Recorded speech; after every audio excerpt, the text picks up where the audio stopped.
YouTube, it's Louis here. I hope you're all well. Today we'll be looking at Elrond on the daily time frame, or should I say Multiversx. So the token itself is still called Egld, but I think they've rebranded the name to Multiversx from Elrond.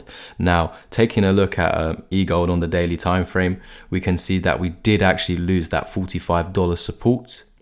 And what we can say is that after losing it, you validated these targets to the downside all the way until $30, as well as potentially all the way up until $20 out of this descending triangle over here.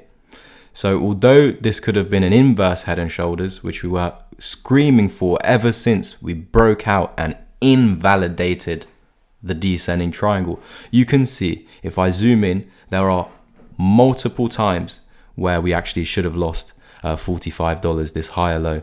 And so that would have meant that we do not have a higher low, we've got lower lows. So essentially over here, guys, if we you can see we reclaimed the 20, you went back under, so right there you're meant to lose the low. Over here, over here, over here, over here, over here, over here. You're on all of those occasions, you should have gone lower than the lowest point down here at $37. What was keeping you up was 42 to 45. We can see the daily close over here, but we were getting some suppression from below.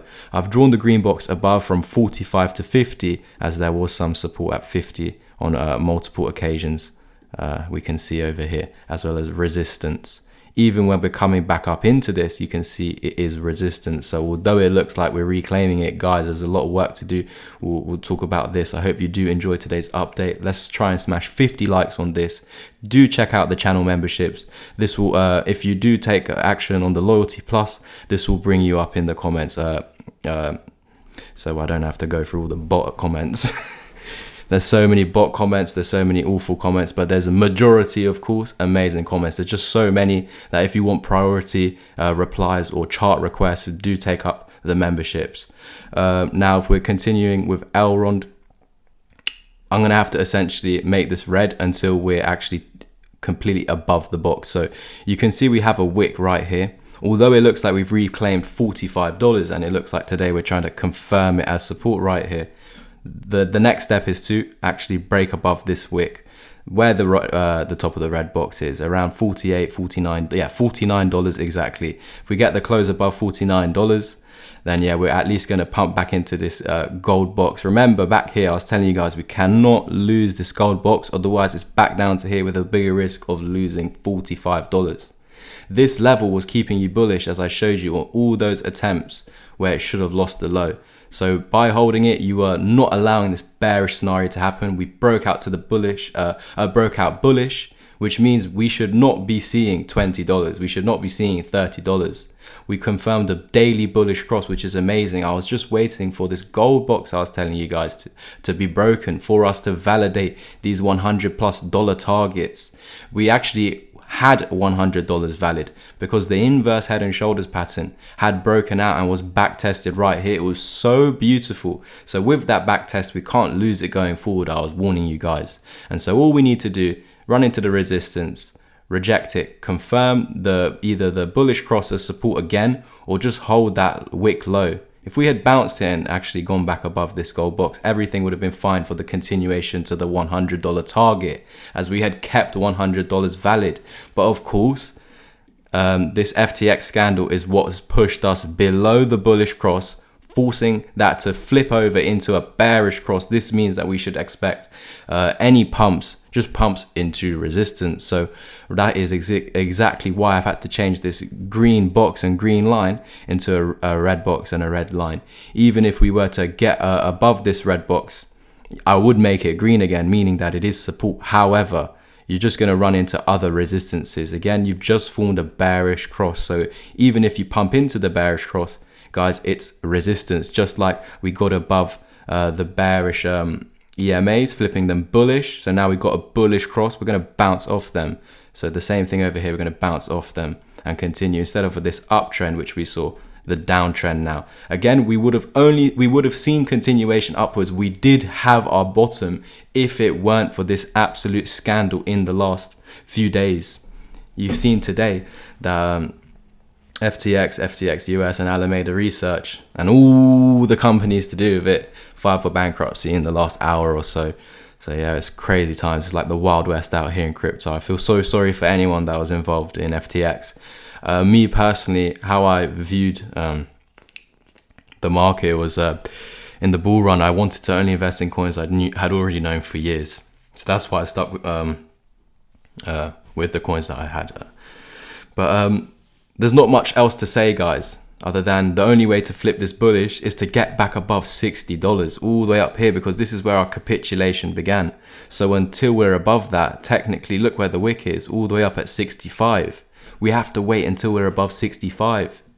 This move up here, although that's what you need, let's draw it exactly. We need all these perfect retests, and only once you're above this wick over here, right in line with that line, only once you're above there, we're safe again. Until then, we're not safe. So that means you could go up all the way to $65. You're not safe. So essentially, you should not be expecting above 65. So the journey to 65 is completely sus, because it's just a corrective move up. We've had this impulse down.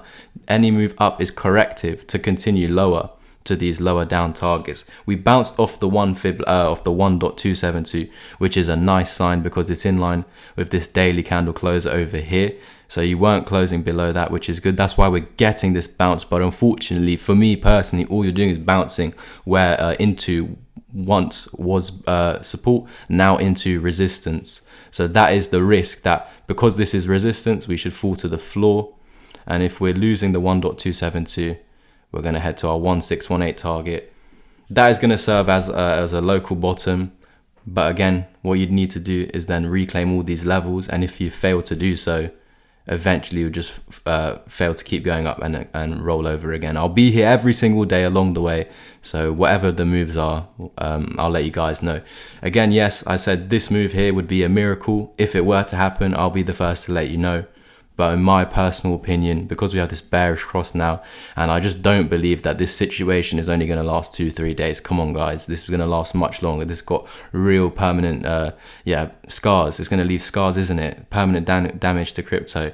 Even, you just need to think, how can anyone trust exchanges now? How do you know your exchange is safe if FTX, the second biggest, did this? Do you see what I mean? It's just completely damaged crypto.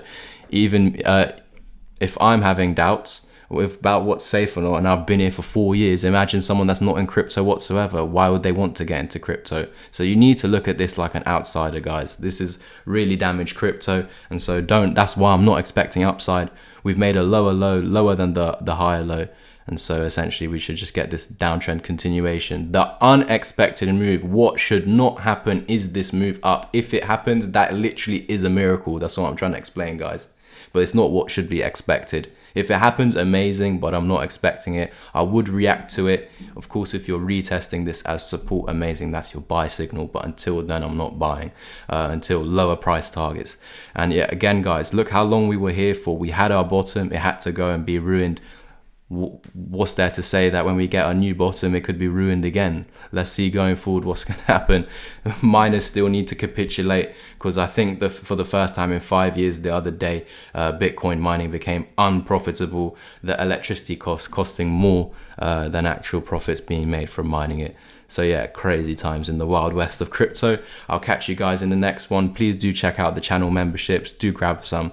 And also, if you want to take action on the course where I can teach you all of this, so you don't have to rely on me, my videos will become so much easier. As if it would be as if I'm holding your hands along the way, guys, because I'm giving you all the information that I have. You just need to go and build the house with the tools I provide.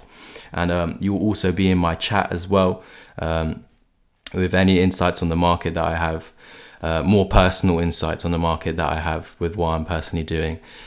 Just head over to my Twitter, Louis_crypto, if you want to take action. The course is currently 50% off, and I'll catch you guys in the next one. Peace.